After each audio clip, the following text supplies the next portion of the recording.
ویسے تو انسان کے جسم کا ہر حصہ اللہ تعالیٰ کی طرف سے عطا کردہ عظیم نعمت ہے، لیکن پھر بھی انسان کے جسم میں کچھ خاص ایسے اعضاء ہیں جن میں اگر کوئی کمی یا کمزوری آ جائے تو انسان کے لیے زندگی جینا بہت مشکل ہو جاتا ہے۔ انسانی جسم کے انہی خاص حصوں میں سے ایک خاص حصہ انسان کا دماغ ہے، کیونکہ دماغ ہی انسان کے پورے جسم کو کنٹرول کرتا ہے۔ اگر خدا نخواستہ دماغ میں ہی کوئی کمی یا کمزوری آ جائے تو انسان کے لیے زندگی جینا بہت مشکل ہو جاتا ہے۔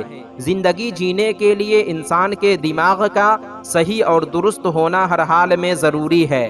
آج کی ویڈیو میں ہم ایک ایسے عمل کے بارے میں بتائیں گے جن پر پابندی سے عمل کرنے سے انسان کا دماغ تندرست اور صحت مند رہتا ہے، دماغ کی ساری کمزوری ختم ہو جاتی ہے۔